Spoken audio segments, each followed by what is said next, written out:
अस्सलाम वालेकुम दोस्तों। Day 7 of the 21 day learning SQL challenge में आपका खुश आमदीद। और कल के सेशन में जैसा कि आपने देखा था, काफ़ी अच्छा सेशन गुजरा था हमारा और वो काफ़ी लंबा चला गया था।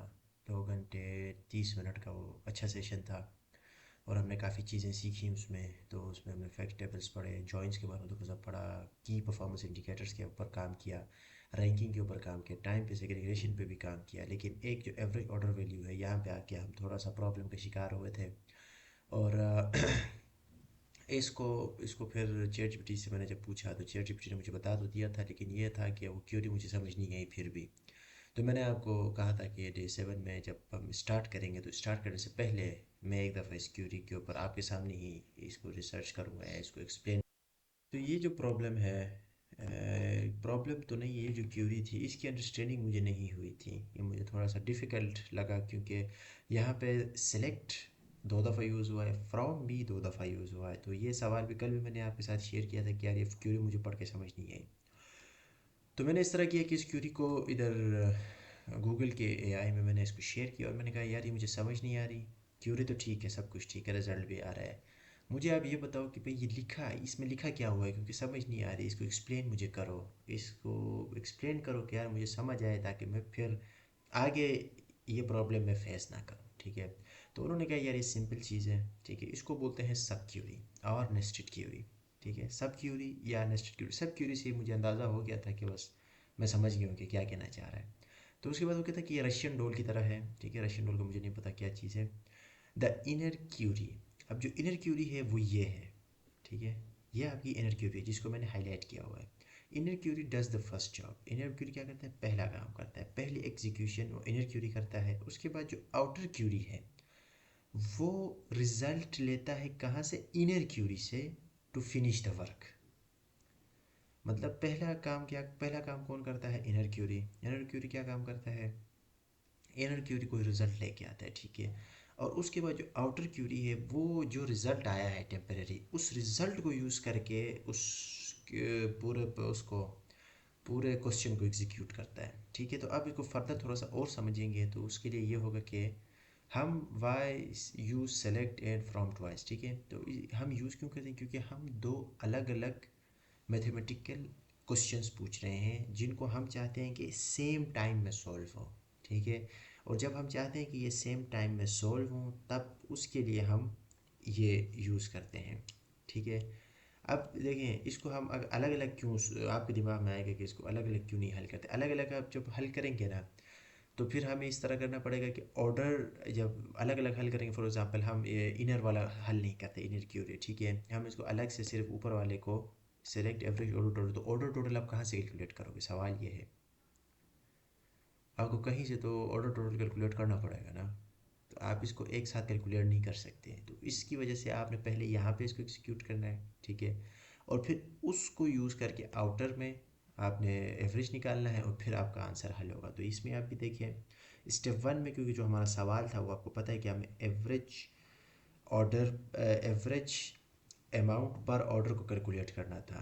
तो हम पहले जो टोटल अमाउंट कैलकुलेट करेंगे। ठीक है, और उसके बाद उस टोटल अमाउंट का हम एवरेज लेंगे। तो इतना तो हमें पता था। तो अब ये दो अलग अलग मैथमेटिकल एक्सप्रेशंस हैं, तो हम एक साथ काउंट भी और एवरेज भी नहीं कर सकते किसी भी वैल्यू को। तो हमें इसी वजह से नेस्टेड क्यूरी या जो सब क्यूरी का कंसेप्ट है इसको अप्लाई करना पड़ा। ठीक है, तो इसमें स्टेप 1 क्या है, inner query. What is the total cost of each individual order. ठीक है, इंडिविजुअल कह रहा है कि वेलकम टू डे 7 सॉरी, कह रहा है कि डे 7 ऑफिशियली ऑन हो गया है। तो आज आप खुश आमदीद कहते हैं। आज हम करेंगे एनालिसिस और स्टोरी टेलिंग। ठीक है, और आज से वो कह रहा है कि कोई नंबर्स नहीं, आज से सिर्फ इनसाइट्स। ठीक है, अच्छा, रूल्स स्टे द सेम, कवानीन वही हैं। ठीक है, कोई हिंट नहीं, कोई कॉलम रिमाइंडर नहीं, नो कोई ट्रेनिंग व्हील नहीं। ठीक है, प्योर बिजनेस क्वेश्चन, आपने खुद डिसाइड करना है कौन सा टेबल कौन सा लॉजिक। ठीक है, मैं एग्जीक्यूटिव रिव्यू मोड में हूँ। ठीक है, चैट जीपीटी सीरियस। तो दोस्तों सीन ये था कि हमने यहाँ तक तो इसको सॉल्व कर दिया था। जो सवाल था वो ये है, वो ये था आज के सवाल जो डे 7 के हैं उसमें पहला सवाल ट्रेंड एनालिसिस के ऊपर था। और हमें चैट जीपीटी ने बताया था कि आज के सारे सवाल जो हैं वो ट्रेंड के ऊपर होंगे, कंपेरिजन्स के ऊपर होंगे। ठीक है। तो इसमें सबसे पहले जो सवाल था वो ये था कि how has the total sale changed year over year, year over year की आपने कंपैरिजन करनी थी टोटल सेल्स की। ठीक है। और वैसा कि मैंने चैट जीपीटी को प्राइम कर दिया है कि भाई आपने मुझे कोई हिंट नहीं देनी और आपने बस सवाल पूछने हैं और बाकी मैं उसको देखूँगा। ठीक है। तो काफ़ी सोचने के बाद, काफ़ी स्ट्रगल के बाद, काफ़ी मतलब हर जगह पर रिसर्च करने के बाद आई कम अप विद दिस। ठीक है। ये एक सोल्यूशन था। तो इसमें कैलेंडर ईयर मुझे हर साल का, सारे सालों का जो 5 साल का डेटा हमारे पास है, हर साल का मैंने टोटल कि टोटल सेल हर साल में कितनी हुई है ये सारा मैंने कैलकुलेट किया है। ठीक है। अब मुझे ये पता है कि ये वाई और वाई नहीं है। ठीक है। ईयर ऑन ईयर जो कंपैरिजन जो ये मांग रहा है ये वो नहीं है। ठीक है। मैं ऑलरेडी आपको बता रहा हूँ और उसकी वजह ये है कि ये सिर्फ मुझे वैल्यूज़ बता रहा है। ठीक है। अब ये सवाल भी अगर मैं किसी से पूछूं, अगर कोई मुझे ये डेटा रिटर्न कर दे तो मैं भी I would be not satisfied, क्योंकि ये जहाँ तक ईयर ऑन ईयर होता है ये आप कंपैरिजन आपसे मांग रहा होता है। ठीक है। तो अब कंपैरिजन अभी मुझे समझ नहीं आ रही। ठीक है। अब इसमें क्या वजह है आई डोंट नो। तो अभी जब मैंने ये क्यूरी चैट जीपीटी के साथ शेयर की और मैंने उसको कहा कि और स्ट्रिक्ट हो जाओ आप। ठीक है। डे 7 तक आपने बहुत संभाल लिया मुझे। तो उन्होंने कहा कि बस मैं अब स्विचिंग टोन को स्विच कर रहा हूँ। ठीक है। पहले बहुत ज़्यादा आपका ख्याल रखा, अब मैं थोड़ा सा सख्ती करूँगा। तो अब वो कह रहा है कि यार मैंने क्यूरी को रिव्यू किया। ठीक है। क्यूरी क्या है? Executive standard. ठीक है। एग्जेक्टिव स्टैंडर्ड पर मैं रिव्यू करूँगा। तो उन्होंने कहा कि ये सारी क्यूरी मैंने रिव्यू कर दी है हमारी। तो ये क्या है? असेसमेंट ये है कि एक्सेप्टेबल है। ठीक है। हम मानते हैं आपने ठीक लिखा है लेकिन ये कंप्लीट नहीं है। तो वो मैं भी कह रहा हूँ कि ये कंप्लीट नहीं है, क्योंकि वाई और वाई जो है वो कंपैरिजन होता है, इसमें कोई चीज़ भी कंपेयर नहीं कर रही। ठीक है। तो उसके बाद ये कह रहा है कि भाई जो ये क्यूरी दिखाती है वो क्या दिखाती है? This query shows total, this shows annual total sales. ये क्यूरी क्या दिखाती है? Annual total sales. ठीक है। ये क्यूरी क्या बता रही है? Annual total sales. ठीक है। वो तो डेटा बता रहा है। ठीक है। लेकिन ये बाय वाई चेंज नहीं दिखा रहा। ये मैं भी कह रहा हूँ। इन अ कॉर्पोरेट सेटिंग इसको आपको कहेंगे कि भाई आप रिवाइज करो। ठीक है। जब कॉर्पोरेट सेटिंग में अगर आप ये करके भेजोगे एज आ जूनियर डेटा एनालिस्ट तो वो कहेंगे कि भाई इसको दोबारा देखो। ठीक है। तो अब क्योंकि वो होता है कि स्ट्रगल होता है लोगों का या जूनियर डेटा एनालिस्ट का, तो फिर वो एक्सपेक्टेड है। तो लेकिन हम उसको फिक्स भी कर सकते हैं। ठीक है। फिक्स करने का तरीका क्या है? ठीक है। फिक्स करने के लिए ये है कि why this is not Y और वाई। ठीक है। ये जो चीज़ है ये क्यों ईयर ऑन ईयर चेंज नहीं है? क्योंकि जो ईयर ऑन ईयर है उसमें कंपैरिजन आपको चाहिए होता है। ठीक है। क्योंकि ईयर ऑन ईयर के बारे में पहले भी कभी अगर फाइनेंस में मैंने पढ़ा था तो उसमें भी यही था कि आपने कंपेयर करना होता है। ठीक है। और ये जो रिजल्ट आ रहा है ये एग्रीगेशन है, ये एक वैल्यू बता रहा है, ये कंपेयर नहीं कर रहा सालों को। ठीक है। तो जो वाई वाई का मैट्रिक है वो क्या करता है कि how did this year perform compare to last year. ठीक है। सिंपल है। ठीक है। उसका मतलब ये है कि भाई आपको आज इस साल की सेल्स चाहिए, आपको अगले पिछले साल की सेल चाहिए, और सबसे importantly for a Y O Y वो ये है कि आप इनको कंपेयर भी करना है। ठीक है। आपने उनको कंपेयर भी करना है। ठीक है। तो इसी वजह से अगर एक सिंपल ग्रुप बाय आप ईयर कर दें तो वो कोई एनालिसिस नहीं है, वो सिंपल एग्रीगेशन है। ठीक है। वो मैंने तस्लीम कर लिया।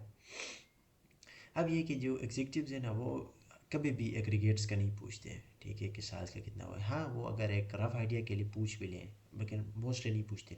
वो ये पूछते हैं कि भाई चेंज क्या आया है, ग्रोथ क्या आया है, डिक्लाइन तो नहीं हुआ। ये उनकी स्ट्रेटजीज़ होती हैं, क्योंकि उनकी स्ट्रेटजीज़ को ये चीज़ें अफेक्ट करती हैं। ग्रोथ हुआ है, कितना हुआ है, चेंज आया है, क्यों आया है, डिक्लाइन हो रहा है तो क्यों हो रहा है। तो ये चीज़ें जो हैं ये उनकी स्ट्रेटजिक विजनिंग या स्ट्रेटजिक ग्रोथ के लिए ज़रूरी होती हैं। ठीक है। अब ये है कि भाई करेक्ट वाई वाई कैलकुलेशन किस तरह होती है। ठीक है। करेक्ट वाई वाई कैलकुलेशन जो कि एक रियल एनालिस्ट सबमिट करता है जब उसको बोले कि रिवीजन का, तो ये तरीक़ेकार है, इससे वो सबमिट होता है। ठीक है। तो इसमें यह है कि ये दो तरीक़ों से, क्योंकि ये बहुत ही बड़ा क्यूरी लिखा है उसने। तो उसमें सबसे पहले अगर आप ये पहली वाली क्यूरी पढ़ें तो ये वही क्यूरी है जो मेरी वाली क्यूरी जो मैंने लिखी है। ठीक है। तो उसका मतलब ये है कि हम छोटे किस लिहाज से सही भी थे। ठीक है। तो अब इसमें अगर आप देखें ये सारा कुछ ठीक है, लेकिन चेंज ये आ रहा है कि विद के साथ इसने कुछ किया है। ठीक है। With yearly sales as, with yearly sales करके एज लगा के इसने इस सारे को एग्रीगेट करके एक फंक्शन पे लेके आ गया है, और इस विद के साथ इसने इसको एक टेम्पररी मेमोरी पे डाल दिया है। ठीक है। और उसके बाद उस वहाँ पे जो रिजल्ट्स है उसको उसने यहाँ पे यूज़ किया है विंडोज़ फंक्शंस के साथ, और ये लेक और ओवर यूज़ करके उसने वाई वाई का जो चेंज है वो कैलकुलेट किया है। ओके।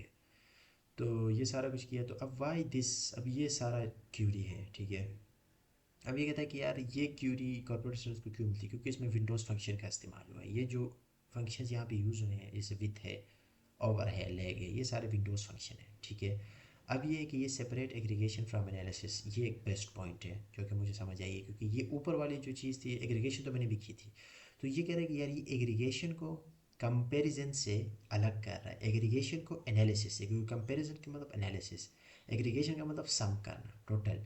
तो यहाँ पे इसने टोटल किया, और इस वाले पार्ट पे इसने टोटल किया, नीचे वाले पार्ट पे उसने कंपेयर किया, तो उसने एग्रीगेशन को एनालिसिस से सेपरेट किया, ठीक है। अब इसको बोलते हैं सी टी ई, इस पूरे एक्सप्रेशन को क्या बोलते हैं, C T E, common table expression. तो ये यूज़ ही हमने वो जो, अगर आपने वो एवरेज, अभी इस वीडियो में अगर पिछले में आपने देखा होगा, तो जो एवरेज ऑर्डर रेट था जो कि हमने हल किया था, वो भी हमारा मिस हुआ था एक दिन छोड़ के, फिर दोबारा जब हमने उसको स्टडी किया तो उसमें भी यही था कि जब भी आपको दो कैलकुलेशंस साइमल्टेनियसली परफॉर्म करने हों इन अ सिंगल क्यूरी, तब आप नेस्टेड क्यूरीज यूज़ करते हैं। अब क्योंकि नेस्टेड क्यूरीज में एक क्यूरी के अंदर दूसरी क्यूरी, तीसरी क्यूरी, तो जब इस तरह आप, अभी तो हमने दो क्यूरीज किए तो हमें इतनी डिफ़िकल्टी हुई, तो अगर आप देखें कि बड़े इंडस्ट्री लेवल पे, कंपनी लेवल पे, तो उसमें कितनी क्यूरीज होंगी, कितनी नेस्टेड क्यूरीज होंगी, तो उसको पढ़ना भी मुश्किल होता होगा, ठीक है। तो अब उस चीज़ को मद्देनज़र रखते हुए जो काम किया गया है, डेवलपमेंट हुई, तो वो सी टी ईज़ के ऊपर काम हुआ, कॉमन टेबल एक्सप्रेशन। तो उसमें ये होता है कि आपने उन दोनों को एक ही उसमें रखना होता है, एक ही क्यूरी में रखना होता है, लेकिन अब इससे रीडेबिलिटी आसान हो गई है, क्योंकि जब इसने विद का फंक्शन लगाया, तो उसका मतलब मुझे पता चला कि भाई अब यहाँ पे जो चीज़ स्टोर होगी, जो भी रिजल्ट यहाँ पे स्टोर होंगे, यहाँ पे जो जो भी रिज़ल्ट हमारे स्टोर होंगे, तो वो एक टेम्परेरी टेबल बनाएंगे, ठीक है। और वो फिर वो टेम्परेरी टेबल जो है वो इधर नीचे यूज़ होंगी, और इस तरह करके हम अपने जो रिज़ल्ट है वो अचीव कर पाएंगे, ठीक है। हमारे जो दो डिस्टिंक्ट